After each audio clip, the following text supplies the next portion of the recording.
xibaar yu wér te wóor ca tàng-tàng ba abonnez-vous pour ngeen di mën di jot suñuy vidéo. dal leen ak jàmm seen chaîne bi di Buzz 221 d kii di Seydou Gassama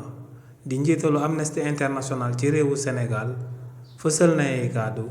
daal di koy jëmale ci candidature président Macky Sall si lum na ma daal di nekk secrétaire général bu ONU si li ni mel buñ sukkandikoo ci kii di Seydou Gassama ne lu leer ba am moom mooy que ne son excellence président Bassirou Diomaye Diakhar Faye ak kii di El Malick Ndiaye di président de l'Assemblée nationale actuellement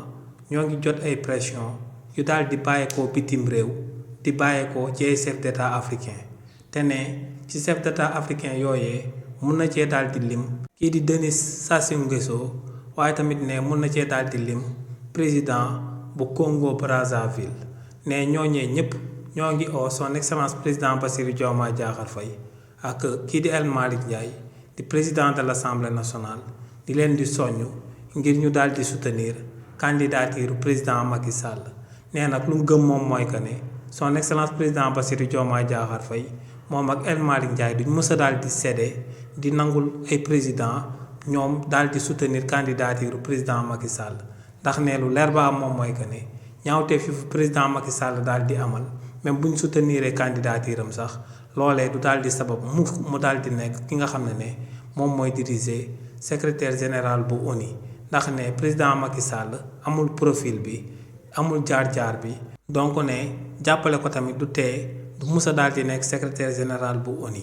nee nag lu leer ba am moom mooy que ne président Macky Sall moo ngi continuer di manœuvrer moo ngi ut ay soutien de gauche à droite te ne kookee di président Macky Sall si lu yàggul dara dina jéem a déclarer candidature am waaye ne day sonal boppam mun na koo déclarer fépp waaye ne lu ni mel du daal di sabab mu daal di nekk secrétaire général bu ONU ndax ne kookee jaar-jaaram dafa bëri ay lënc-lënc da doon salfaañi àq ak yelleefu askan bi nga xam ne ñoom ñoo ko jiitaloon te ne loolee day daal di des ci profilam ba àdduna di tukki.